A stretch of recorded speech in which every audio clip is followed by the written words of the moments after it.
اعوذ باللہ من الشیطان الرجیم بسم اللہ الرحمن الرحیم ان الذین کفروا بے شک وہ لوگ جنہوں نے کفر کیا. کفر کا کیا معنی ہے؟ انکار کرنا، حق کو چھپانا، قبول نہ کرنا، نہ ماننا. جنہوں نے حق کو نہیں مانا، حق کا انکار کیا، خواہ وہ قریش ہوں یا وہ اہل کتاب میں سے ہوں یا منافقین میں سے ہوں یا کوئی بھی ہوں. تو ان الذین کفروا، جو بھی کفر کرنے والے ہیں، حق کا انکار کرنے والے ہیں، سواء علیہم، ان کے لیے برابر ہے. کیا برابر ہے؟ اانذرتہم ام لم تنذرہم، خواہ تم ان کو ڈراؤ یا نہ ڈراؤ، انہیں سمجھاؤ یا نہ سمجھاؤ. کیونکہ انذار کا لفظ جو ہے یہ خوف زدہ کرنے کے معنوں میں نہیں آتا. ڈرانے کا معنی خوف زدہ کرنا نہیں ہے، شفقت کے ساتھ تنبیہ کرنا، برے انجام سے بچنے کی تلقین کرنا، یعنی جس کے اندر خیرخواہی پائی جاتی ہے. ایک ڈرانا ایسا ہوتا ہے نا جس میں خیرخواہی نہیں ہوتی، دوسرے کا نقصان مطلوب ہوتا ہے. اور ایک ڈرانا ایسا ہوتا ہے جس میں دوسرے کا فائدہ مطلوب ہوتا ہے. جیسے کوئی کہیں نیچے گرنے لگا تو آپ اس کو خبردار کرتے، دیکھو دیکھو بچ کے نیچے گرنے لگو گے، ٹھوکر کھا جاؤ گے، سلپ ہو جاؤ گے. تو آپ اس کو ایک طرح سے ڈرا رہے ہوتے ہیں، سلپ ہو جاؤ گے، گر پڑو گے، یہ ڈرانا ہے. لیکن اس کے پیچھے کیا مقصد ہے آپ کا؟ اس کی خیر خواہی. تو خواہ آپ ان کی خیر خواہی کرتے ہوئے ان کو خبردار کریں، ام لم تنذرہم، یا آپ ان کو نہ خبردار کریں، نہ ڈرائیں، نہ بتائیں، لا یؤمنون، یہ نہیں مانیں گے، یہ ایمان نہیں لائیں گے. کیوں؟ اس لیے کہ ختم اللہ علی قلوبہم، اللہ نے ان کے دلوں میں مہر لگا دی. ان کے دل بند ہیں، نہ دلوں کے اندر کچھ جاتا ہے اور نہ دل سے کچھ نکلتا ہے. اب ان کے اندر ماننے کی صلاحیت ہی نہیں ہے. ختم اللہ علی قلوبہم، اللہ نے ان کے دلوں پر مہر لگا دی ہے، ان کے دل سیل کر دیے. وعلی سمعہم، اور ان کے کانوں پر بھی، کانوں کو بھی سیل کر دیا، جو سنی انسنی کرتے، سنتے بھی نہیں. وعلی ابصارہم غشاوۃ، اور ان کی آنکھوں پر پردہ پڑ چکا ہے. اللہ نے ان کے دلوں اور ان کے کانوں پر مہر لگا دی ہے اور ان کی آنکھوں پہ پردہ پڑا ہوا ہے، اور ان کے لیے بہت بڑا عذاب ہے. وَلَهُمْ عَذَابٌ عَظِيمٌ، لہذا یہ اب نہیں مانیں گے، ان کو ماننا نہیں. اب اچھا اللہ نے کیوں مہر لگا دی؟ اور اگر اللہ نے مہر لگا دی ہے تو پھر یہ کیا کریں؟ تو بات یہ ہے کہ اللہ نے مہر لگا کے نہیں پیدا کیا تھا ان کو. حدیث میں آتا ہے کل مولود یولد علی الفطرہ، ہر مولود، ہر بچہ فطرت پر پیدا ہوتا ہے. فابواہ یحودانہ او ینصرانہ او یمجسانہ، تو ماں باپ اس کو یہودی یا عیسائی یا پارسی بنا دیتے ہیں، مجوسی بنا دیتے ہیں. تو اس سے پتہ چلتا ہے کہ انسان کے اوپر اس کا ماحول اثر کرتا ہے. وہ ماحول کے اثرات میں اتنا بند ہو جاتا ہے، اس کے اوپر ایسا خول چڑھ جاتا ہے کہ پھر اس سے باہر کی کوئی چیز اس کے اندر ہی نہیں جاتی. اس کو کوئی نئی آواز، کوئی دوسری آواز جو ہے وہ سمجھ ہی نہیں آتی، وہ اس کو قبول ہی نہیں کرتا. وہ جس دنیا میں ہے، جو کام کر رہا ہے، جو اس کی روٹین ہے، جو اس کی دلچسپیاں ہیں، جو اس کے شوق ہیں، بس وہ انہی کو بہت اہم سمجھتا ہے. اس لیے اسے اس سے کوئی غرض نہیں کہ کون کیا کہتا ہے، حق کیا ہے، باطل کیا ہے. اور وہ اپنی ہی دنیا میں کیوں مست رہنا چاہتا ہے؟ اپنی دنیا میں اس لیے رہنا چاہتا ہے کہ اس کو اسی میں آرام ہے، وہ اسی کا عادی ہو گیا، اس کے ساتھ اس کے مفادات وابستہ ہیں، اس کے ساتھ اس کی اب خواہشات اور اس کی دلچسپیاں انوالو ہو گئی. پھر اس طریقے پر اس کے آباء و اجداد بھی تھے، اس کے عزیز دوست اور اس کے سارے پیارے، وہ سب بھی اسی پر ہیں. لہذا اس کے لیے اپنے ماحول کو چھوڑنا، اپنے کلچر کو چھوڑنا، اپنے پیاروں کو چھوڑنا، اپنے آباء و اجداد کے طریقے کو چھوڑنا اور ایک نیا طریقہ اختیار کرنا، یہ بڑا مشکل ہے. وہ خود کو مشکل میں نہیں ڈالنا چاہتا، اس لیے وہ سنی ان سنی کر دیتا ہے. وہ دیکھتا بھی نہیں، آنکھیں ہی نہیں کھولتا، کیونکہ وہ دیکھنا چاہتا ہی نہیں، وہ سوچنا ہی نہیں چاہتا، کیونکہ اس کو یہ خوف ہے کہ اگر میں نے سوچا، اگر میں نے سنا اور اگر دیکھا تو میں بڑی مشکل میں پڑ جاؤں گا، لہذا وہ واپس دوبارہ اپنے اسی خول میں بند ہو جاتا ہے۔ تو جو شخص اللہ کے دیے ہوئے کان، آنکھ، دل سے یہ سلوک کرے تو پھر اس کو ہدایت نہیں ملا کرتی، اللہ تعالیٰ اس سے صلاحیت چھین لیتا ہے پھر ہدایت کی، اور اسی کا نام ختم اللہ علی قلوبہم وعلی سمعہم رکھا گیا۔ دیکھیے کہ کان، آنکھ، دل کیا ہے؟ ہمارے باڈی کے آرگنز ہیں، ہے نا؟ کان کا کیا کام ہے؟ سننا۔ آنکھ کا کیا کام ہے؟ دیکھنا۔ دل کا کیا کام ہے؟ سوچنا۔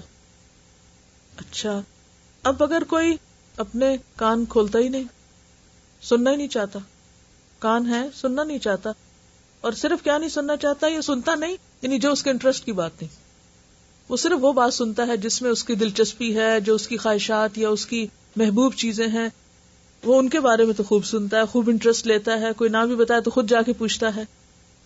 لیکن جس چیز میں اس کو کوئی انٹرسٹ نہیں ہے، جو چیز اس کو مشکل بھاری لگتی ہے، وہ کوئی سنائے بھی تو کہتا ہے چپ چپ، مجھے نہیں سننا،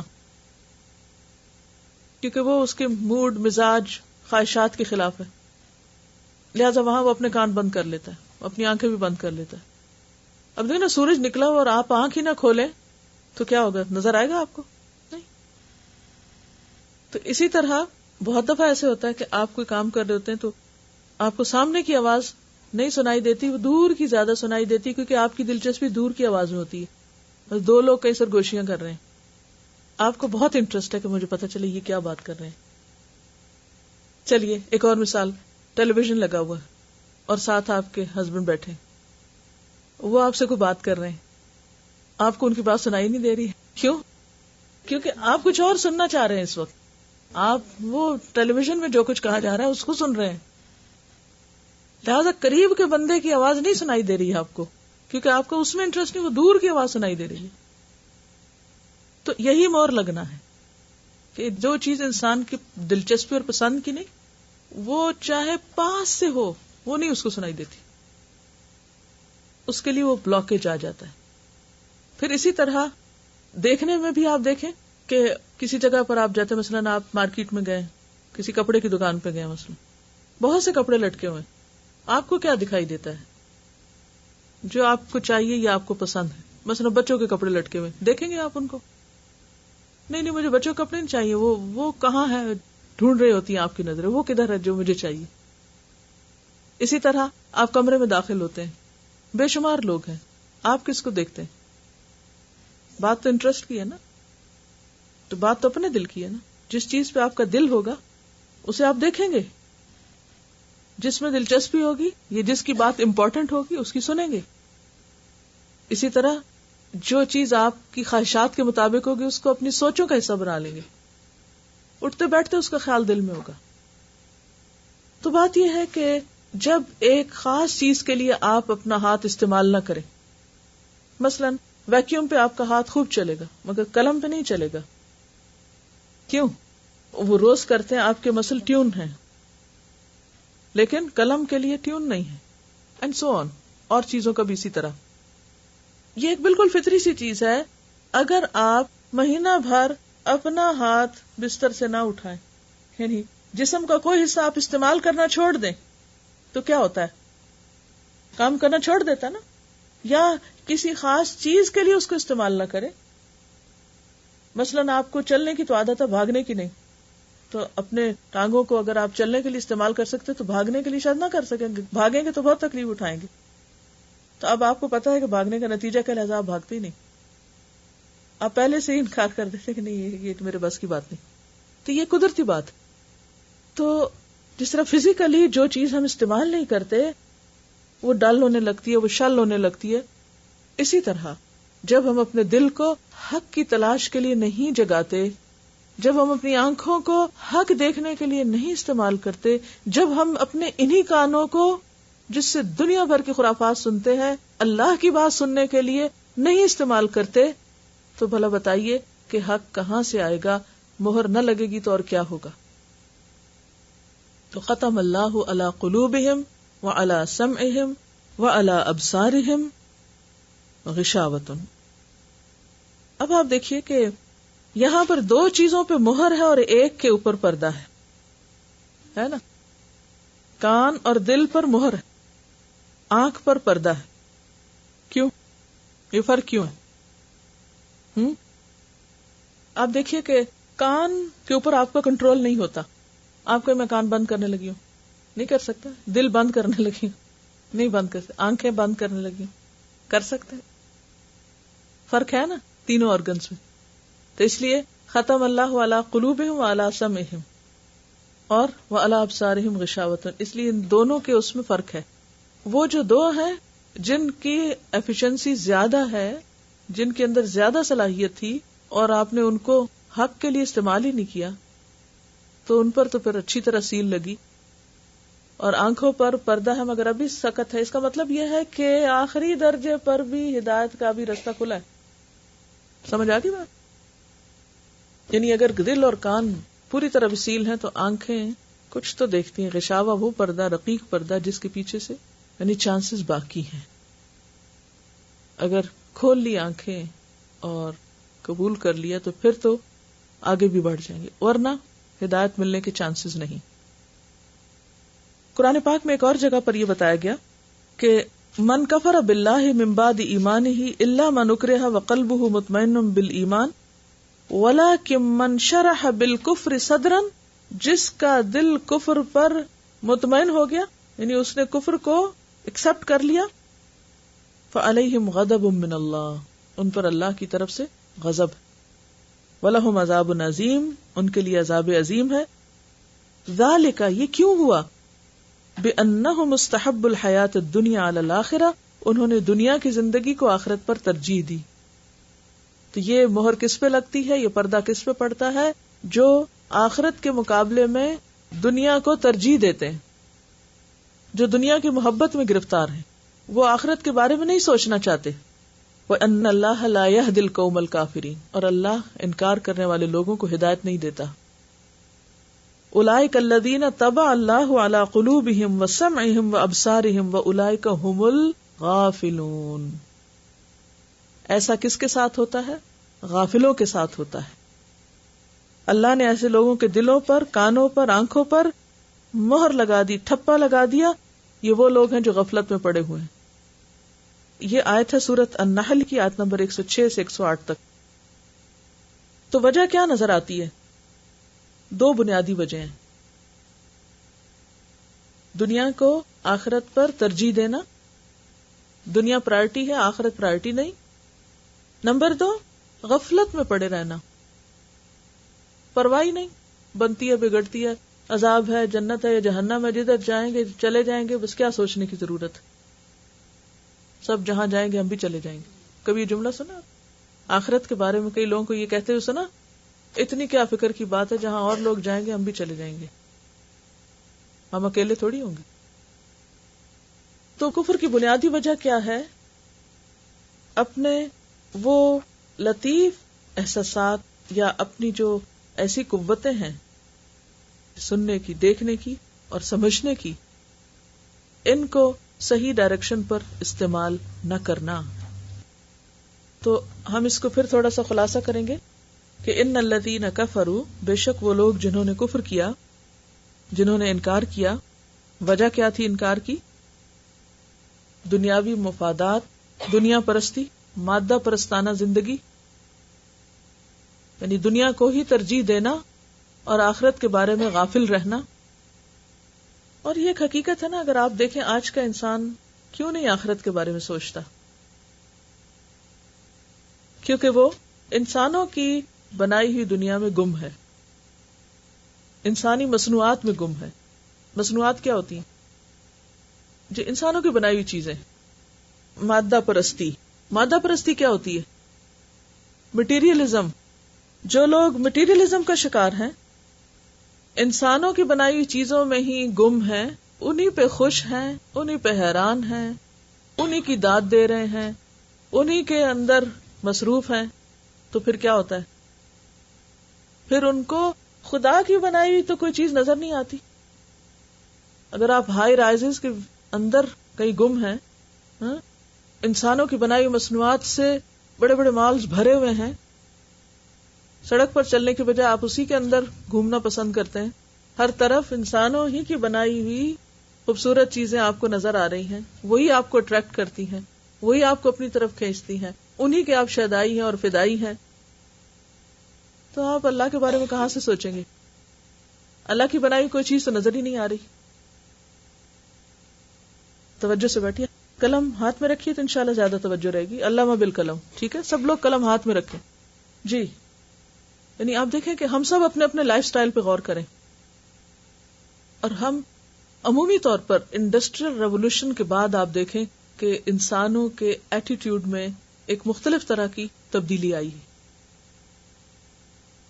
یعنی ہمیشہ سے کسی نہ کسی طرح دنیا میں خدا کا جو تصور ہے یا خدا کا وجود ہے وہ لوگوں کے بیچ میں رہا. ملحد لوگ, یعنی ملحد سے کون مراد ہوتے ہیں؟ ایتھیسٹ بھی ہر دور میں رہے ہیں, لیکن بہت کم تعداد, نہ ہونے کے برابر. کیونکہ انسان ہمیشہ سے فطری طور پر اس چیز کی طرف رہا کہ کوئی ہے بنانے والا. اب آپ دیکھیں کہ جو لوگ نیچر میں غور و فکر کرتے ہیں وہ اگر اللہ تعالیٰ کو نہیں بھی پہچانتے نا, اللہ تعالیٰ کا ان کو نام نہیں بھی آتا, تو وہ ضرور اس نتیجے پہ پہنچتے ہیں کہ یہ سب کچھ ربنا ما خلقت ھذا باطلا ان فی خلق السماوات والارض واختلاف اللیل والنہار لآیات لأولی الالباب. وہ عقل والے ہوتے ہیں نا, عقل استعمال کرتے ہیں, غور و فکر کرتے ہیں, تو وہ لفظ اللہ کو نہیں بھی پہچانتے لیکن وہ مانتے ضرور ہیں. وہ کفر کا ارتکاب نہیں کر رہے ہوتے, وہ یہ نہیں کہتے کہ کوئی ہے نہیں. لیکن جو لوگ موقع ہی نہیں پاتے کہیں کائنات میں غور و فکر کا, العالمین کو کسی نظر سے دیکھتے ہی نہیں, ہر وقت وہ اپنی ہی بنائی دنیا کے اندر, مین میڈ چیزوں کے اندر گم ہے.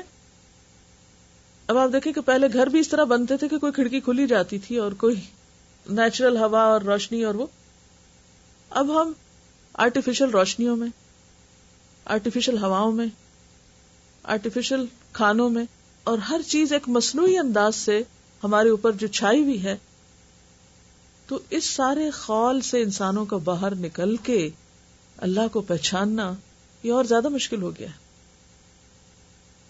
اسی لیے ہم دیکھتے ہیں کہ اس دور میں انڈسٹریل ریولوشن کے بعد جس بڑے پیمانے پر خدا کا انکار ہوا ہے پوری تاریخ میں کبھی نہیں ہوا.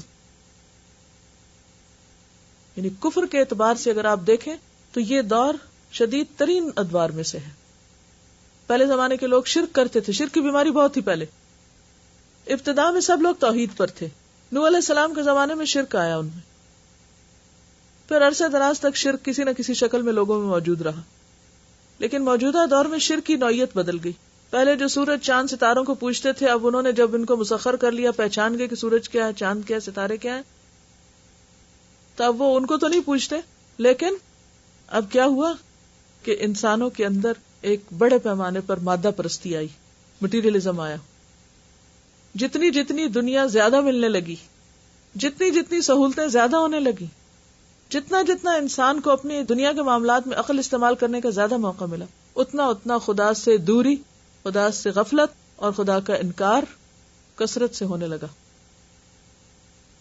تو ان الذین کفروا, یعنی ایکسٹریم رویہ ہے کہ بنانے والے کے وجود کا انکار کر دیا جائے کہ کوئی خدا نہیں. یعنی انہوں نے یہ نظریہ پیش کیا کہ یہ کائنات بغیر خدا کے ہے, رب العالمین کا کانسیپٹ نہیں ہے وہاں. وہ کہتے ہیں عالمین تو ہے, رب نہیں ہے. ہم کہتے ہیں نا لا الہ الا اللہ, تو وہ کیا کہتے ہیں, لا الہ ہے. تو بس ایک کام کروانا کہ الا اللہ کروانے کی ضرورت ہے, اور اس کے لیے آپ کو اکوپڈ ہونا چاہیے کہ آپ خود بنیں گے ربانی, تو ہی پھر ٹرانسفر کر سکیں گے رب کی پہچان آگے, اور الا اللہ خود کہیں گے تو ہی آگے کہلوا سکیں گے. تو اس لیے انتہائی ضروری ہے یہ بات کہ کفر کی نیچر کو سمجھا جائے, اس کے اسباب کو سمجھا جائے, اس کے توڑ کو سمجھا جائے, اور لوگوں کی خیرخواہی کا طریقہ سوچا جائے. بہرحال اب آپ دیکھیے کہ کفر کی کئی قسمیں ہوتی ہیں. پیچھے آپ دیکھیے کہ الذین یؤمنون بالغیب, یہ کرائیٹیریا تھا کس کا, متقی کا, کہ جو غیب کو مانتا ہے. کافر کون ہوتا ہے, جو غیب کا انکار کرتا ہے. یہ سب سے پہلا فرق ہے. ٹھیک ہے. مومن غیب پر ایمان رکھتا ہے, کافر سب سے پہلے غیب کا انکار کرتا ہے. وہ اللہ کو نہیں مانتا, تو گویا اللہ کو نہ ماننا بھی کفر, رسولوں کا نہ ماننا بولیے کیا ہے, کفر, فرشتوں کو نہ ماننا, آخرت کو نہ ماننا. تو جن چیزوں پر ایمان لانے کے لیے کہا گیا نا, ان چیزوں کو نہ ماننا ساروں کو یا ان میں سے کسی ایک دو کو یا ایک کو یا آدھے کو, یہ کفر ہوتا ہے. ٹھیک ہے. یؤمنون بالغیب میں جتنی چیزیں آتی ہیں ان کو ماننا ایمان ہے, اور ان میں سے سب یا کسی ایک کو نہ ماننا کیا ہے, کفر ہے. تو ان الذین کفروا, وہ لوگ جنہوں نے کفر کیا یعنی غیب پر ایمان نہیں لائے, جس کا پچھلے گروپ میں ذکر کیا گیا. اچھا, یہ کفر کی کون سی قسم تھی؟ اعتقادی کفر. یؤمنون بالغیب کا انکار کرنے والے کون سے کافر ہوتے ہیں؟ اعتقادی کافر. اعتقاد عقیدہ سے ہے, یعنی بیسک بلیف جو ہے نا, بیسک بلیف, اعتقادی کافر ہے. اچھا, دوسری طرف آپ دیکھیے کہ یقیمون الصلاۃ, یقیمون الصلاۃ کا انکار کرنے والے اور پھر مما رزقناہم ينفقون کا انکار کرنے والے عملی کفر کا ارتکاب کرتے ہیں.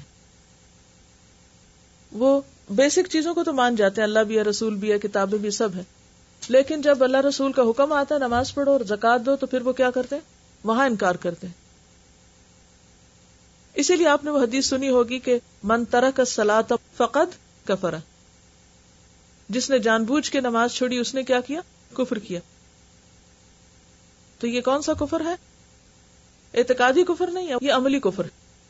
پھر اسی طرح جنہوں نے زکوٰۃ دینے سے انکار کیا تھا ان کے خلاف حضرت ابوبکر نے کیا کیا تھا, اعلان جنگ کیا تھا, کیونکہ انہوں نے یہ کہا تھا کہ زکوٰۃ ہے ہی نہیں دین میں.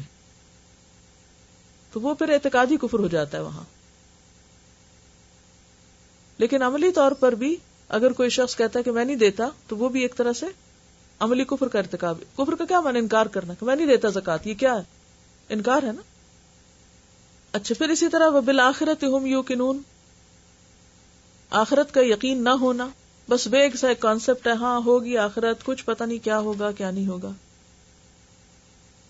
تو میں آپ سب سے ریکویسٹ کروں گی کہ اگر ویکینڈ پہ موقع ملے اور آپ کے پاس فیسلٹی ہو تو انٹرنیٹ پہ یہ لیکچر موجود ہے, روز قیامت کیا ہوگا. روز قیامت کیا ہوگا, ذرا اس کو سن لیجئے, کیونکہ بالآخرۃ ھم یوقنون کے لیے اس کا سننا ضروری ہے.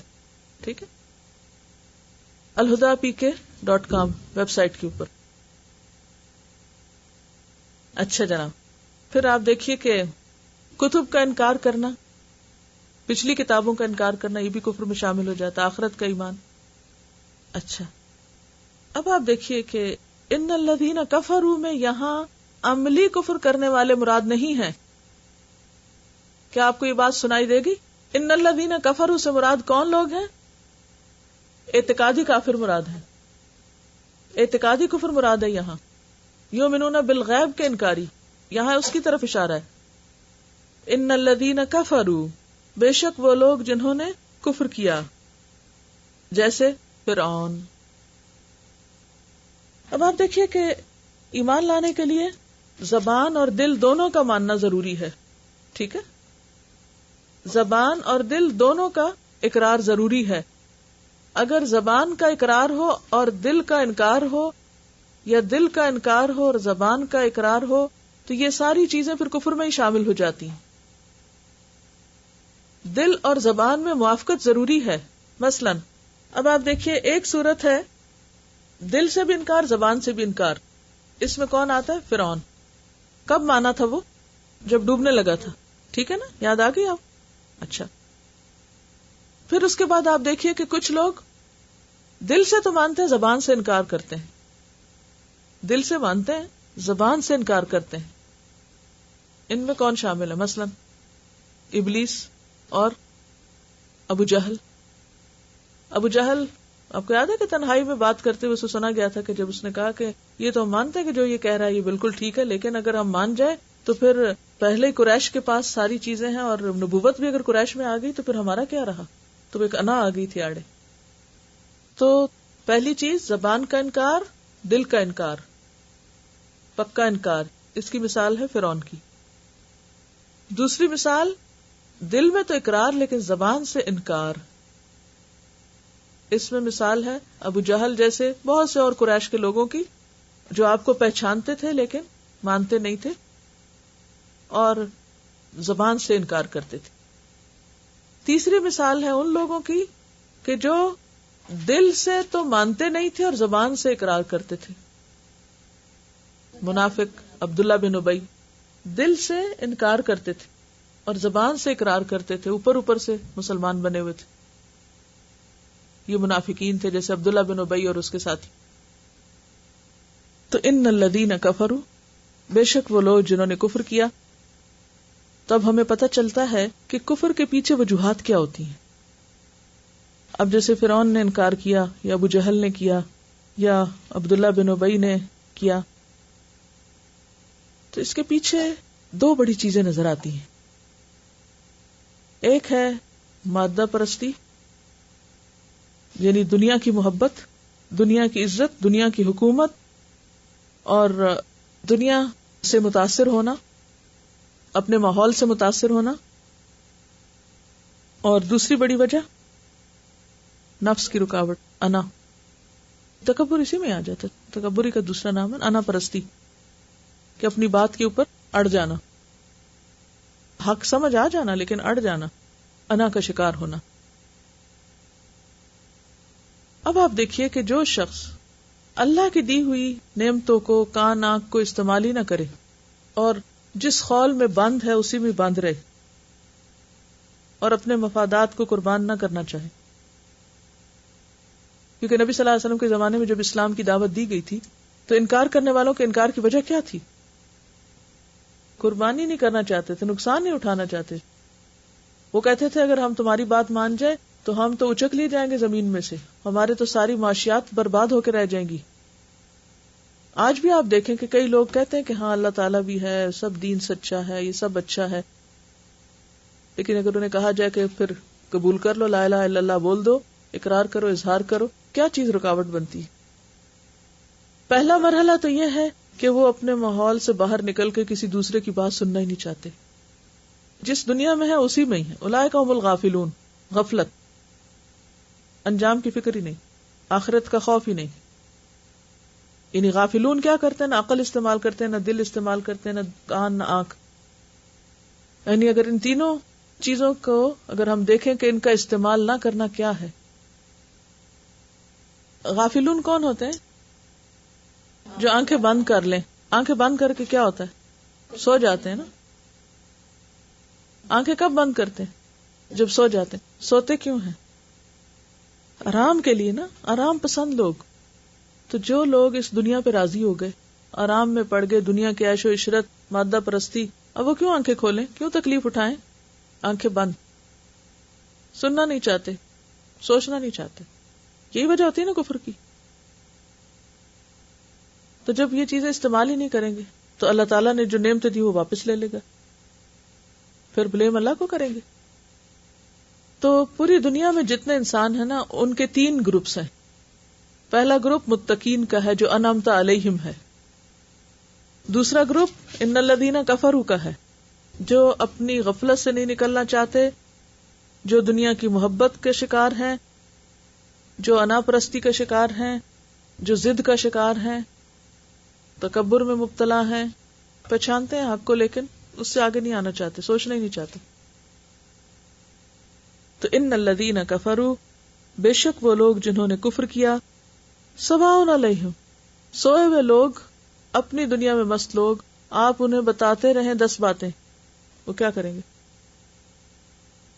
آنکھ کھولیں گے، آپ کو دیکھیں گے، پھر آنکھ بند کر لیں گے کہ نہیں؟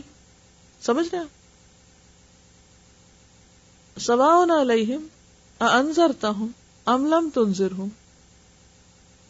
جو سو رہا ہو، جس کے کان بھی بند ہو، جس کی آنکھیں بھی بند ہو، جو سوچ سمجھ بھی نہ رہا، آپ اس کے پاس جا کر 10 باتیں بتائیں سوئے ہوئے شخص کے پاس. اگر آپ کی آواز سے اس کی آنکھ کھل بھی گئی، کیا کرے گا؟ دیکھے گا پھر آنکھ بند کر لے گا، کروٹ بدل لے گا، نہیں سنے گا. تو غفلت سب سے بڑا سبب ہے کفر کا. حالانکہ پوری کائنات پکار پکار کے خالق کے بارے میں متوجہ کر رہی ہے انسان کو.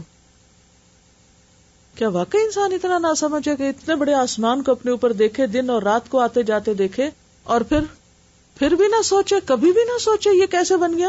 واقعی نہیں سوچتا. آخر ایسی بھی کیا غفلت کہ جو دن رات اللہ کی نعمتیں استعمال کرے اور یہ سوچے ہی نہ کہ یہ سب کچھ کہاں سے آ رہا ہے. تو اصل بات یہ کہ غفلت میں پڑے ہوئے،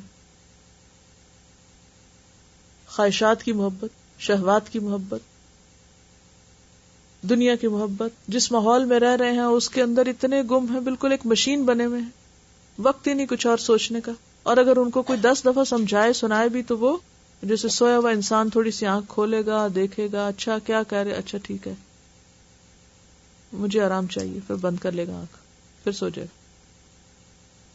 تو ایسے لوگوں کو آپ سمجھائیں یا نہ سمجھائیں، لا یؤمنون، وہ نہیں مانیں گے. جب وہ عرصے تک یہی رویہ اختیار کرتے ہیں تو پھر اللہ تعالیٰ آہستہ آہستہ ان کی صلاحیت بھی لے لیتا ہے.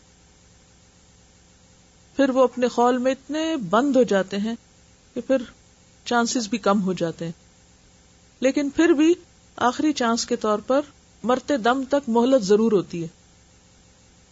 ہاں اگر موت کا فرشتہ نظر آ جائے تو ایمان قابل قبول نہیں ہوتا. جیسے فرعون نے پھر آخری وقت جب مرنے لگا تھا تو کہا تھا کہ ہاں میں مانتا ہوں، میں موسیٰ کے رب کو مان گیا.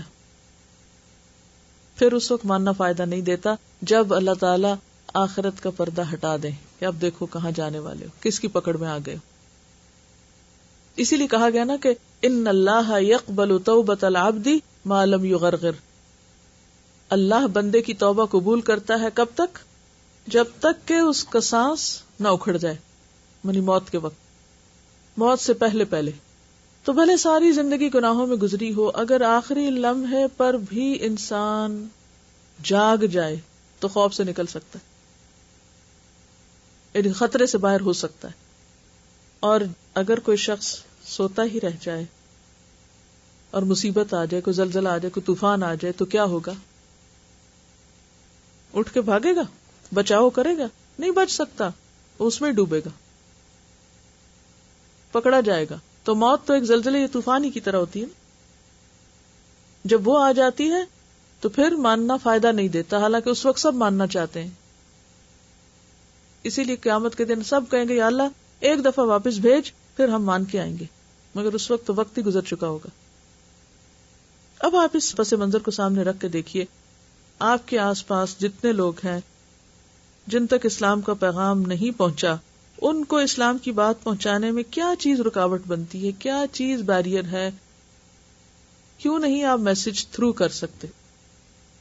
کبھی آپ کا دل چاہتا بھی ہے کہ آپ دوسرے کو اللہ کے بارے میں بتائیں، اسلام کے بارے میں بتائیں. کیا ہوتا ہے؟ کیوں مشکل ہوتی ہے؟ علم کی کمی ٹھیک ہے، ایک تو اپنے اندر کی رکاوٹ ہے، اپنے اندر کی کمی ہے، اپنے اندر وہ گٹس نہیں پاتے. لیکن اگر تھوڑی سی بات پتہ بھی ہو تو اپنی کمی تو ہے ہی، لیکن ایون دین وہ دوسری کون سی چیز ہوتی ہے جو آپ کو آگے نہیں بڑھنے دیتی یا آپ نہیں کر پاتے؟ بعض لوگ اتنے خول میں بند ہوتے ہیں کہ وہ آپ کو قریب نہیں آنے دیتے، لٹرلی. یعنی کہ ہوں گے آپ کے قریب بھی تب بھی وہ ایک ایسا ان سین قسم کا خول ہوگا ان کے ارد گرد کہ آپ اپروچ نہیں کر سکتے. یہی تو کہا جا رہا ہے سواء علیہم انذرتہم ام لم تنذرہم لا یؤمنون. وہ رستہ نہیں دیتے بات کرنے کا. لیکن انہی لوگوں میں ایسے بھی ہوتے ہیں کہ جو آپ کو کوئی اچھا کام کرتے ہوئے دیکھتے ہیں تو کیا کرتے ہیں؟ پوچھتے ہیں نا، دلچسپی لیتے ہیں نا، سوال کرتے ہیں نا. اب آپ دیکھیے کہ 2 طرح کے لوگ ہو گئے. ایک تو جو آپ کو دیکھ رہے ہیں، آپ نماز پڑھ رہے ہیں، آپ کو دیکھ رہے ہیں آپ کیا کر رہے ہیں کیا نہیں کر رہے، لیکن وہ اتنی زحمت نہیں گوارا کرتے کہ آپ سے کچھ بھی پوچھیں، وہ اپنی دنیا میں خوش. کچھ ایسے لوگ ہوتے ہیں کہ جو کسی چیز کی تلاش میں ہوتے ہیں. وہ اچھا یہ کر رہا ہے، یہ کیوں کر رہا ہے، یہ کیسے کر رہا ہے، وہ کیسے کر رہا ہے. وہ آگے بڑھتے ہیں، پوچھتے ہیں، جاننے کی کوشش کرتے ہیں. پھر جو شبہ ہوتے ہیں اندر ان کو دور کرنے کی بھی کوشش کرتے ہیں. پھر آخر قبول کر لیتے ہیں حق کو. اور آگے بڑھ جاتے ہیں. یہ بتاتی ہیں کہ ان کی بیسمنٹ میں برازیل کا کوئی کپل رہتا ہے, تو وہ کرسچنز ہیں اور مذہب جاننا چاہتے ہیں دین کے بارے میں, کیونکہ یہ جو اللہ تعالی کی ضرورت ہے نا, یہ ہر انسان کے اندر ہے, اور ایک فطرت میں ہے نا ہمارے, اللہ نے ہمیں بنایا, ہم اپنے بنانے والے کو کیسے بھول سکتے ہیں یا چھوڑ سکتے ہیں. اب کچھ لوگ اس آواز کو سن لیتے ہیں اور وہ تلاش میں نکل پڑتے ہیں کہ ہمیں کچھ چاہیے. فطرت میں ہے نا وہ آواز.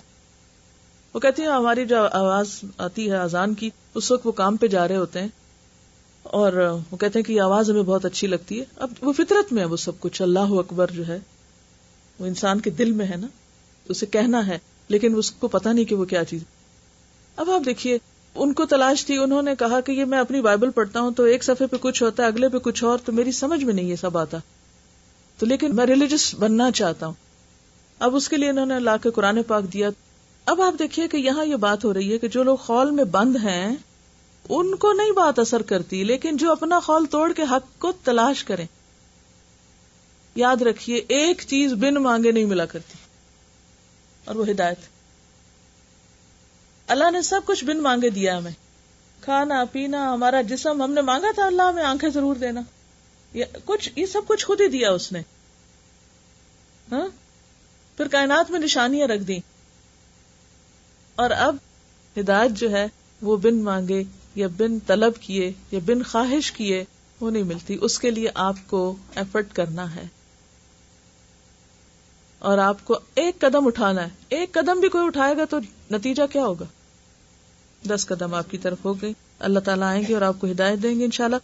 تو ایسے لوگوں کو جو اپنی عقل استعمال نہ کریں, اپنے سینسز استعمال نہ کریں, ان کے لیے کیا ہے پھر بہت بڑا عذاب ہے, عذاب عظیم, بہت سخت سزا ہے ان کے لیے. یہ کہتے ہیں ان کی بیٹی کیتھولک اسکول میں پڑھتی ہیں اور وہ ظہر اثر کی نماز کلاس میں پڑھتی تھی, تو ٹیچر نے منع نہیں کیا, لیکن ان کی نماز کی پابندی دیکھ کے انہوں نے کہا آپ اپنے ریلیجن کے بارے میں کلاس میں کچھ بتائیں. تیاری کر کے گئیں, جب بتایا تو چونکہ اسکول میں چرچ بھی ہے, چیپلن نے کہا کہ ہم یہاں پر کرسچینٹی پروموٹ کرتے ہیں کیتھولک اسکول میں, اس لیے آپ اپنے دین کی تبلیغ نہیں کر سکتے. تو عموماً مذہبی رہنما جو ہوتے ہیں, یعنی ایک عام سوچ رکھنے والا انسان اس خول میں بند نہیں, اس کو وہ انا کا مسئلہ نہیں, اس کو کوئی تعصب نہیں ہے, اس کا ذہن خالی ہے, وہ ہر ایک کو ویلکم کرے گا. لیکن جہاں وہ ایک خاص تعصب آ جاتا ہے وہاں پر پھر حق سے دوری. یعنی عموماً لوگوں کو حق سے دور کرنے والے بھی بعض اوقات مذہبی رہنما ہی ہوتے ہیں, جو ان کو ربانی بنانے کی بجائے لوگوں کو کسی خاص نقشے میں ڈھالنا چاہتے ہیں. اب آپ دیکھیے کہ ایک 16 سالہ بچی ساری فیملی سے الگ ہو کر مسلمان ہو رہی ہے, صرف اسکول میں ایک مسلمان بچے کی, جو 14 سالہ بچہ ہے, اس کی عادات سے متاثر ہو کر اور وہ اسلام کی طرف آئے. تو یہ فطرت ہے نا. تو یاد رکھیے اسلام کے راستے میں رکاوٹ بھی ہم ہی لوگ ہیں, اور اگر ہم اپنے آپ کو, اپنے اخلاق کو, اپنے معاملات کو درست کر لیں تو چلتے پھرتے اسلام کے مبلغ بن جائیں.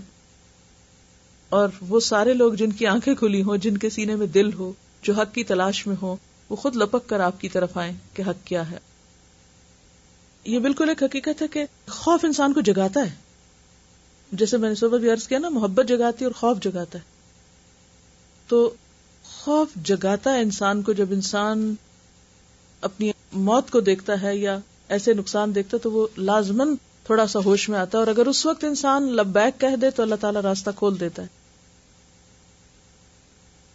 یہ اپنا واقعہ بتا رہی ہیں کہ انہوں نے ایک 5 سالہ بچی کی بیبی سٹنگ کی, جس کی والدہ رات کے وقت جاب کرتی تھی, اور وہ بچی کو ان کے پاس چھوڑ کے جاتی ہیں. اپنے بچوں کو بھی سلاتے ہوئے کلمہ سکھاتی ہیں, آیت الکرسی سناتی, تو اس بچی کو بھی, حتیٰ کہ اس کی عادت یہ ہوگی کہ جب تک وہ آیت الکرسی نہ سنتی اس کو نیند نہیں آتی تھی. پھر اس کے بعد یہ موو ہو گئی دوسری جگہ, تو اس کی والدہ نے اس بچی کی دوبارہ ان کو اپروچ کیا کہ وہ کیا چیز تھی جو آپ اس کو پڑھ کے سناتی تھی, کیونکہ وہ سو نہیں سکتی. اس نے کلمہ سیکھا, اس کی والدہ نے کلمہ سیکھ لیا اس سے, اور پھر انہوں نے کیسٹ لے کر آیت الکرسی کی تو انہیں دی تاکہ وہ اس کو یاد کر سکیں, اس بچی کو سلا سکیں اس سے. تو یہ ایک حقیقت ہے کہ اللہ کی زمین زرخیز ہے. جن کے پاس حق ہے, جن کے پاس نعمت اسلام ہے, وہ اس کو روک کر بیٹھے ہوئے ہیں، مما رزقناہم ينفقون نہیں کر رہے، تو ضرورت ہے اپنے فرض ادا کرنے کی. چلیے ایک دفعہ آیات سنیے اور پھر غور کیجیے کہ کیا کہا گیا. عذاب عظیم، متقین کا انجام بتایا گیا تھا کہ اولئک هم المفلحون. کفار کا انجام کیا بتایا جا رہا ہے؟ وَلَهُمْ عَذَابٌ عَظِيمٌ. ایک بات یاد رکھیے کہ کفر انکار کرنے کو کہتے ہیں. ہر ایک کو کافر نہ کہہ دیا کیجئے. جس تک حق پہنچا ہی نہیں، جس کو پتہ ہی کچھ نہیں، نہ اس نے اقرار کیا نہ انکار کیا، وہ منتظر ہے کہ کوئی اسے جا کر بتائے تو وہ اقرار کر لے. اب اس کا معاملہ اللہ پہ ہے. یہ کیٹیگری ہے نا لوگوں کی کہ جن تک کسی نے کچھ حق پہنچایا نہ پتہ ہی نہیں کسی بات کا. ہاں وہ فطرت کے سارے مناظر دیکھتے ہیں تو وہ کہتے ہیں ہاں یہ جس نے بھی بنایا ہے ہم اس کو مانتے. وہ اپنی زبان میں، اپنی لغت میں، اپنے طریقے پر اس رب کو پہچانتے اور اس کو مانتے ہیں. ان کے ساتھ رب کیا معاملہ کرے گا یہ ان کا اور رب کا معاملہ ہے. لیکن یہاں انجام کس کا برا بتایا جا رہا ہے؟ وَلَهُمْ عَذَابٌ عَظِيمٌ، کہ جن کے کانوں اور دلوں پہ مہر ہے اور جن کے آنکھوں پہ پردہ ہے اور جو انکار کرتے ہیں جان بوجھ کر یا ضد کے ساتھ، ان کا انجام برا ہے. وآخر دعوانا ان الحمد للہ رب العالمین. سبحانک اللہم و بحمدک نشہد ان لا الہ الا انت نستغفرک و نتوب الیک. السلام علیکم و رحمۃ اللہ وبرکاتہ.